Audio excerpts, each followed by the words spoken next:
got to celebrate it. You gotta make sure that you treasure it. School and life, forget the nonsense. It's irrelevant. Be what you put your mind to. You could be the president. Greatness you achieve for your people, you gotta represent. It goes up, up and away, yeah. Today's the best day ever, you're off and on your way. Up, up and away, yeah. We parlay in the morning, we party throughout the day. Up, up and away, yeah. Up, up, underlay, yeah. Up, up and away, yeah. School ain't like the only way.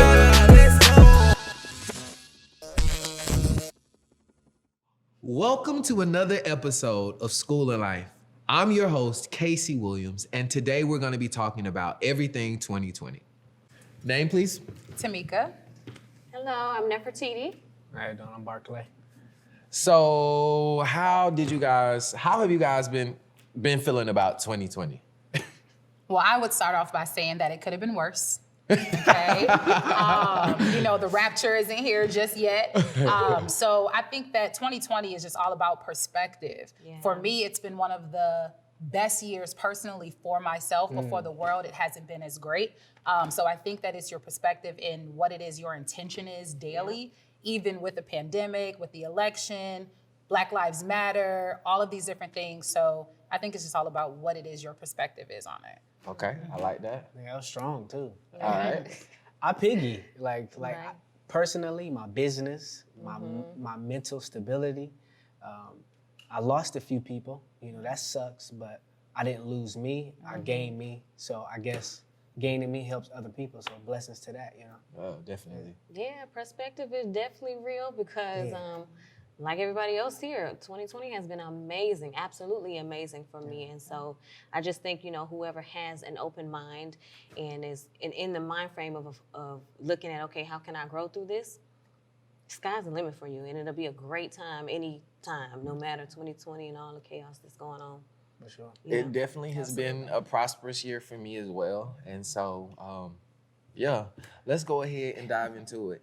So earlier in the year, we know that we lost Kobe Bryant, who made a major impact on the world, as well as his daughter, Gianna.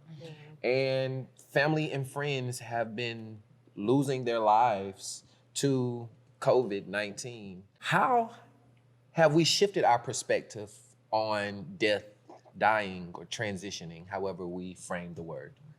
I can say that with me being an athlete my entire life, as you know, me losing Kobe was like losing my brother. So it hit me in a way that it woke me up that God doesn't have favorites when it's time to go home. So how do you prepare and lay the tracks for your influence and your impact while you're being here? A lot of people tend to forget that you have a standard to set for yourself. Not necessarily to go off of the person to your right or to your left, but what am I doing today that can set the tone and the impact? So for me, it didn't necessarily shift my perspective, but it shifted my action to being more intentional every single day as often as I can. So rest in peace to Kobe, but I think that we have to put a lot more action behind our words and get things done while we have time, because God doesn't have favorites. That's true. I see this is going to be like a whole ditto type, yes, same, girl. Because you're literally taking the words right out of my mouth, and that's definitely the same. I just grew up in an environment where it was a transition, where you're not losing the person. It's just in the physical form they may not be here anymore, but they're transitioning, and their spirit lives on forever. And so we've definitely seen that with a lot of the greats, this year. And, Kobe, the legacy that he left and, how many lives he actually impacted. So, as it relates to death, however, I know we experienced our bishop transitioning a few weeks ago. And I was really reflecting on, I've been around this lady my whole life. And other people would say how big and grand she was. And I'm like, this lady really touched a lot of people. She had the chapel in the airport named after her. Who did? Wow. What do you have to do to get a whole chapel, named after you? And so I'm just Make impact. Right? You got to make impact. And so it's been great. I think when we're talking about the transitioning, it's tough when people are losing people in their family, particularly a provider, someone, because you're replaceable at work, but in real life, those things can have major, major impacts, particularly even with Kobe. you know, and his family and his daughter and her friends, you know, and so it's for me, it has been to be intentional and to live my legacy so that I am leaving a living legacy, that it will be able to grow, will be able to expand. And so it has drawn an intentionality for myself. So we know that mental health has been one of the hottest topics, you know, dealing with the pandemic and all of that. How have you guys been taking care of yourself mentally? Well, for one, it's not Instagram. I can tell you that. Stay off of No. social media. I think for me, it's been, you know, taking that time to yourself because you had a lot of time and pouring into something that can better, I guess, people around you and yourself. Right. Like, I guess I'm gonna say self a lot because I think a part of mental stability is like getting grounded and creating a foundation. I think my foundation has grown in 2020 off of the time that I spent with myself, you know? So I think that's laying the groundwork. I've laid it. Yeah. I mean, I agree. Oh, okay, yeah. I would say it's a little different for the single person to have to go through COVID and go through all of these different changes within our nation and to go through it alone. So for me, it was a constant check-in. You know, I told you I've tried yoga. I've tried a number of different things. I've even tried to meditate, but my brain just goes a million miles a second. So some of that stuff may not work for me. You ever tried But for guided? me, it's just, have I tried what? Guided? You know, I tried that. It comes free with my work package. It doesn't work. But I'm a realist. And for me, you know, take a moment to check in. You know, my manager laughs at me because I went on an Eat, Pray, Love journey. I packed up everything and traveled for the past 2 months. I just got back yesterday. So for me, it was checking in and finding out where my peace is because I couldn't find it by myself. Yeah. I had to go hug my mama for a few days. It turned into 2 months. Gotcha. So I think it's about checking in and finding that space where you feel safe and content and a place where you can really hear God so you can move to that next level. So that's what happened for me. No, I think it reminded me that I definitely needed to pursue my dreams, but also be intentional. Yeah. Intentional about planning, fiscal planning, emotional planning, just all of those things. And now realizing that I'm in a space now where I need people to assist me. Yes. You know, because I am moving in a whole new direction. And so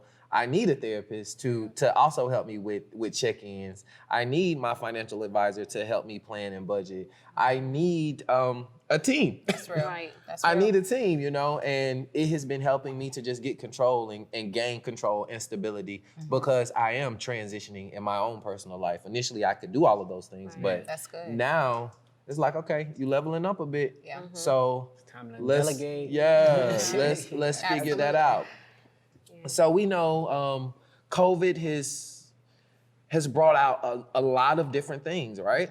How was your careers affected, if any, other than the virtual shift? Well, Sister Rona was my best friend. I'm just gonna be real honest. I received a promotion during this time frame. I was Shout out to able that. to be creatively open and lay out some things for my podcast, as well as figure out what my next level is gonna look like. Starting my logistics company, like all of these different things. Like Sister Rona helped me sit down and to kind of plan out the things that I'm passionate about. I feel like that isolation can be a gift if you're intentional about it. I keep Facts. hearing intentional all throughout this conversation, and it allowed me to reset my intention, which helped me make more money. Right. So I'm making more money now, not being in people's Hello. faces all day, every Okay. day, than when I was shucking and jiving every single day in corporate America. So it's been a blessing.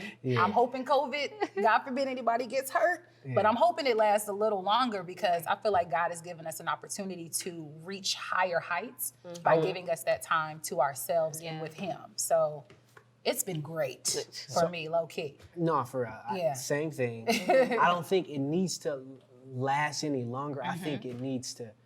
I think it did what it needed Yeah. to do.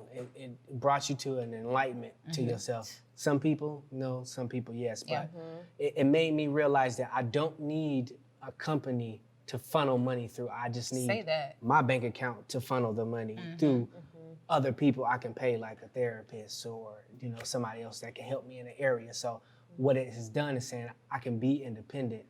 I can be a company. I can be a boss. I can be a person who owns this.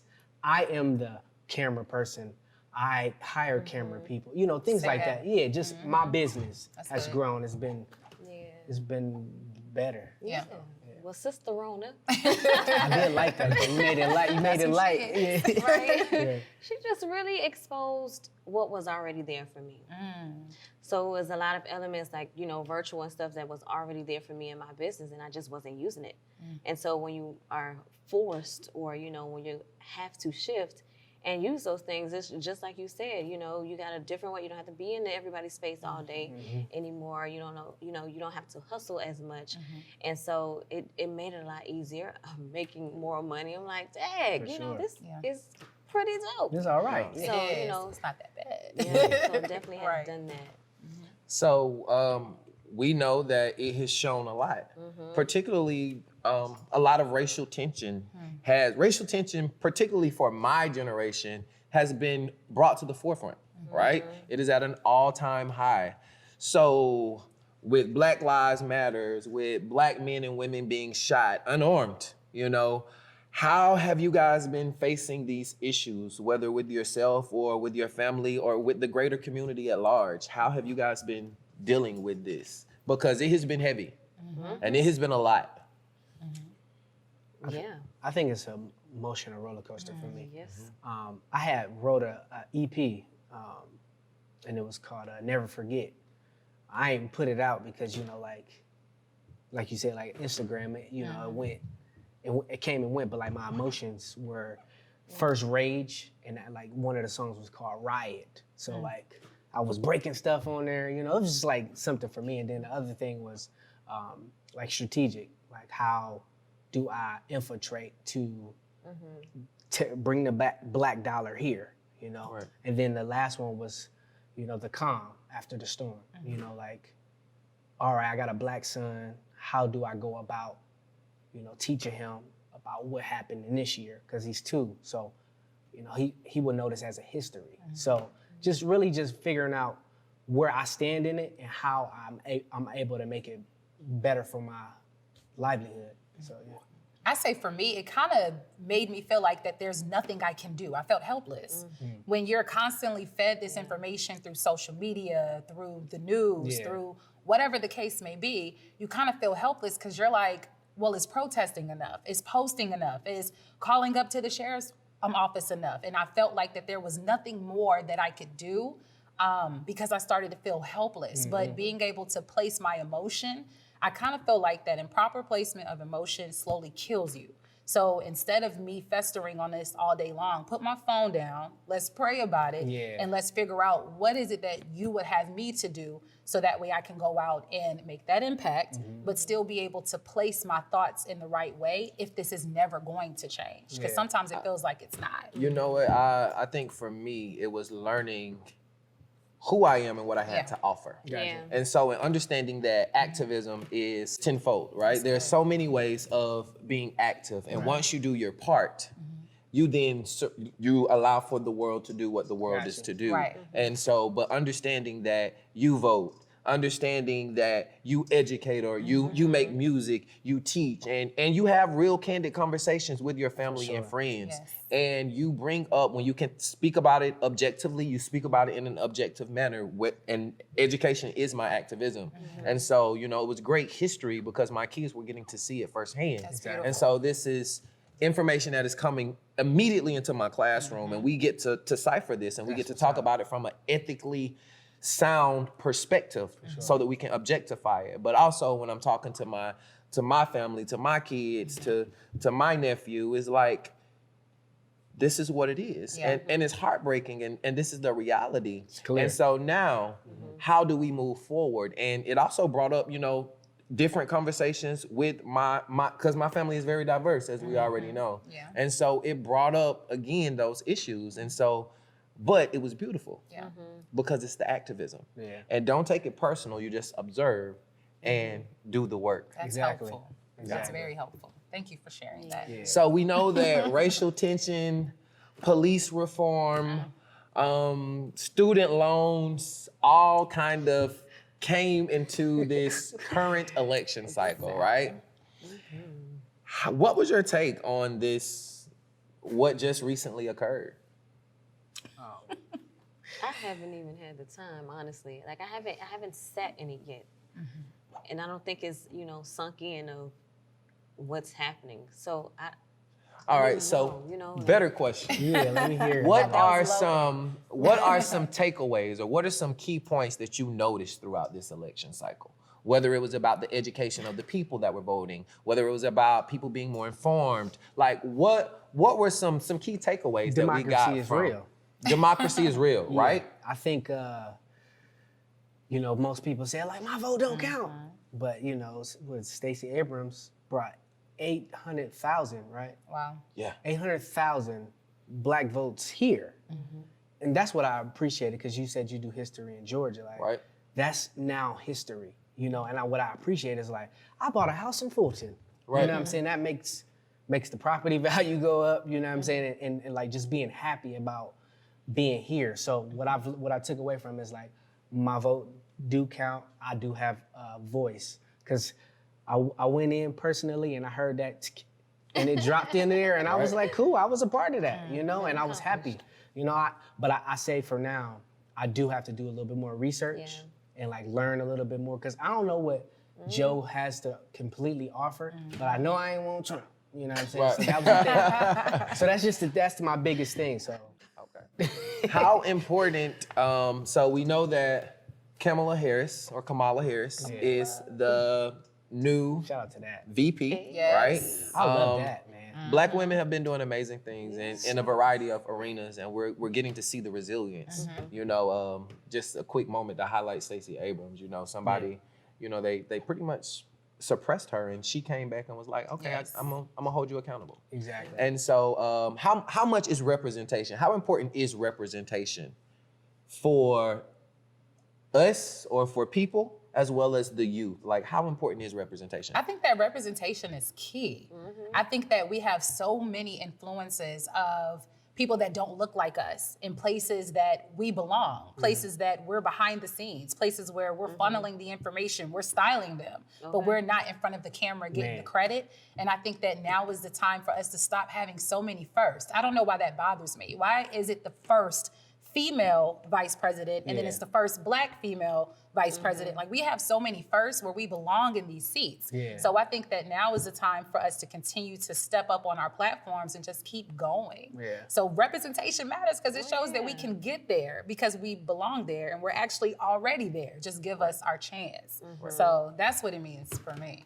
Yeah, definitely for little girls, because speaking as a person who has a girl growing up, she's seeing someone like Michelle Obama and Stacey Abrams and now Kamala Harris, right?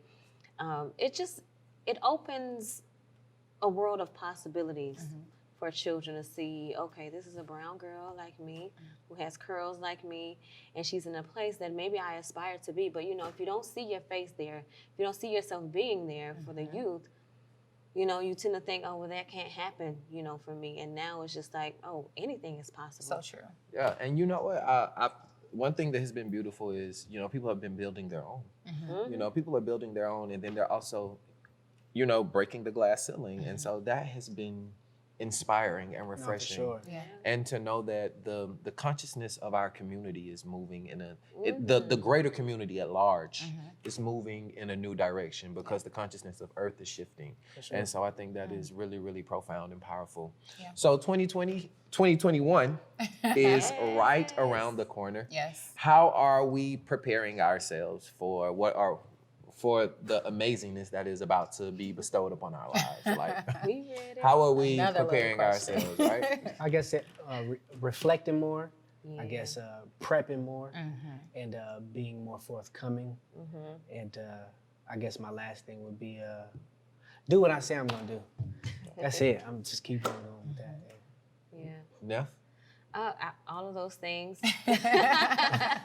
Ditto. But for real, like I've taken a lot of time this year to make sure I'm reading more, and of course take that time with myself, because a lot of times I found, before, where I was just on the go, always going, always here and there, and I wasn't taking enough time to sit down and be still. So 2020 has allowed me to sit down and be still, and also do some things that maybe I didn't do before, like writing more, and preparing more, writing down goals daily, and making sure I'm hitting that, writing down affirmations daily. So I'm like more into that now. Like, okay, I want this to happen and that, and so 2021 is just going to be an extension of what I've already, those seeds that I've started planting. Yes. Everything's just gonna start blooming.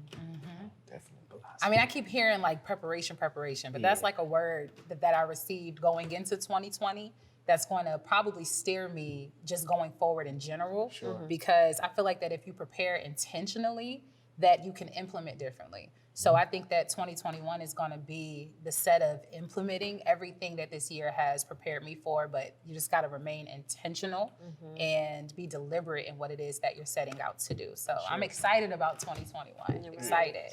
I always like to start my year and close my year out with the prosperity, the prosperity plan. And I like to get back to writing because ultimately, as I'm closing the year, reflection is huge and intentionality is also very huge. And so, the more you plan, the further your outreach can go. Because when you're intentional and you're planning, you now can set aside the allotted time to get everything that you need to get done. So true. And, COVID has allowed for me to see how long a second is. When you take a moment to steal yourself, good. right? Like a minute is a long time. Sure. 5 minutes is a long time, and oftentimes we're just giving those things away freely. Free. Direct your energy. You be in control of it. Man, You for sure. write the narrative. Exactly. You write your path. You do what you're supposed to do for you. You get so concerned and so focused on you that you're operating in your Roth and your Godspeed that the world almost just slows down, right? All right, Coach. And so that is really what I'm making sure that I do. I'm all the way here for it. Yes. So, as we all know, I really do appreciate you guys joining in the conversation of school and life, as you guys are some of my favorite people in the entire world. And so, remember that, for all of you guys out there, remember that you are the master of your life and always school your life. Today's the best day ever, you're off and on your way. Up and away, yeah. We parlay in the morning, we party throughout the day. Up and away, yeah. Up on the lay, yeah. Up and away, yeah. School is like the only way. School is important in life, you gotta be educated. Go through life with no regrets, cause you'll regret if you hesitate. And strive to be the best, the obstacles gon' leave you aggravated. But once you succeed, you gon' figure it, you have to celebrate it. You gotta make sure that you treasure it. School and life, forget the nonsense, it's irrelevant. Be what you put your mind to, you could be the president. Greatness you achieve for your people, you gotta It represent. goes up and away, yeah. Today's the best day ever, you're off and on your way. Up and away, yeah. We parlay in the morning, we party throughout the day. Up and away, yeah. Up on the lay, yeah. Up and away, yeah. School ain't like the only way. Each day when you wake up, either you're taking intentional steps to being your best self, or you're moving further away from your truth and your goals. There is a difference between being self-focused and self-centered. Value yourself. Love yourself. Hype yourself up because you're dope. It is perfectly okay to be your biggest fan with purpose. Yo, you got this.